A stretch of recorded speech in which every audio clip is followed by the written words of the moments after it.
भारत के राष्ट्रीय ध्वज दिवस को घोषित कराने की मांग को लेकर पूर्व डीजीपी सील मधुर पिछले काफ़ी समय से लगातार प्रयासरत हैं। सरकार से अपील कर रहे हैं, प्रधानमंत्री से अपील कर रहे हैं कि जब तमाम देशों के अपने अपने नेशनल फ्लैग डे हैं तो भारत का क्यों नहीं है। तो अपील के जरिए सरकार से निवेदन कर रहे हैं और गांव-गांव, शहर-शहर, तमाम स्कूलों में जाकर के, कॉलेजेस में जाकर के बच्चों से बातचीत कर रहे हैं कि उनका समर्थन जुटा रहे हैं। ऐसे में इस समय हमारे साथ मौजूद हैं खुद पूर्व डीजीपी सील मधुर जी। एक अपील कर रहे हैं, मिशन लेकर के चल रहे हैं। घर घर तिरंगा, हर घर तिरंगा अभियान सरकार ने अडॉप्ट किया, पूरे देश में लागू हुआ। अब आप अपना एक मिशन लेकर चल रहे हैं कि नेशनल फ्लैग डे इंडिया का घोषित होना चाहिए। सर, ये ख्याल कैसे आया, क्या कहेंगे? ये जो है पूरे विश्व में हर एक देश का जो झंडा है उसके सम्मान में, और हर एक झंडे के पीछे बहुत बड़ा इतिहास होता है, वीरता का और आगे का दूरदृष्टि का संदेश होता है। तो सब देश लोग जो हैं सभी विश्व में अपने अपने झंडे के सम्मान में एक विशेष राष्ट्रीय ध्वज दिवस मनाते हैं, जिससे देश प्रेम की भावना उनकी और मजबूत होती है। और विश्व में देखा जाए तो वही देश सबसे आगे ज़्यादा तरक्की कर रहे हैं जिनमें देश प्रेम की भावना ज़्यादा होती है।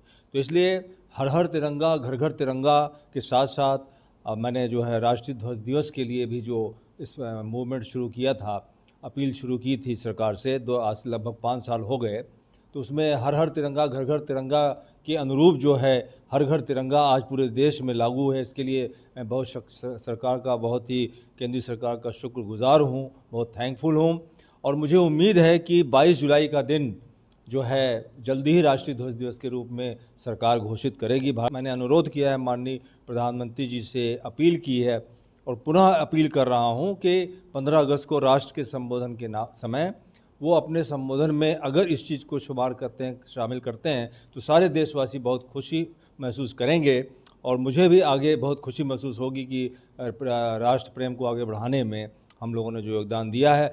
कैसे ख्याल आया गांव-गांव, शहर-शहर स्कूल जाया जाए, बच्चों का समर्थन जुटाया जाए, तमाम विद्यार्थियों का जो समर्थन जुटाया जाए, ये ख्याल अचानक इस तरीके कैसे आया सर? वो इसलिए है कि मैं करीब 5 साल से तो कोशिश कर रहा हूँ, अपने स्तर पर मैंने तिरंगा यात्राएं निकाल रहा हूँ, चाहे लाल किला हो, चाहे जंतर मंतर हो, चाहे एनसीआर एरिया के बहुत से एरियाज में मैंने बहुत सी तिरंगा यात्राएं और प्रदर्शन, ये सब चीज़ों को निकाला था।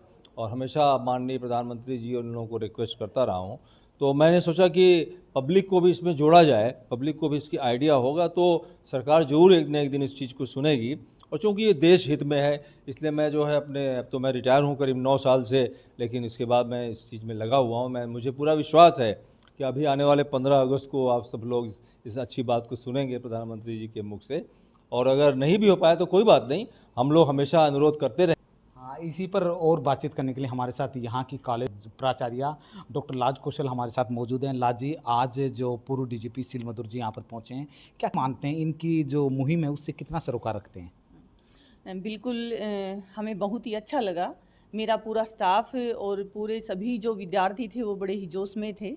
हमारा जो तिरंगा है उसका अगर हम दिवस भी मनाते हैं तो हमारे लिए बहुत ही ये शौर्य की बात है, बड़े ही सम्मान की बात है और हम पूरा समर्थन करते हैं। मैं व्यक्तिगत रूप से और मेरा पूरा जो महाविद्यालय परिवार है वो पूरा समर्थन करता है।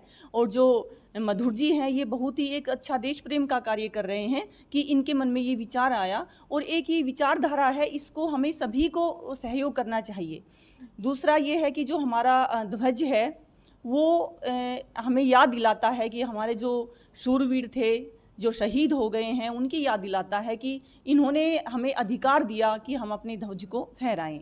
और मैं कविताएं भी लिखती हूँ, तो 4 पंक्तियाँ इस विचारधारा को देना चाहूँगी। जरा भी ना घबराए मर मिटे देश पे जो, उन सूरवीरों के ही तुम गुण गाइए। जरा भी ना घबराए मर मिटे देश पे जो, उन सूरवीरों के ही तुम गुण गाइए। बाबू बोस, भगत सिंह और चंद्रशेखर ने कितने सहे कष्ट सबको सुनाइए।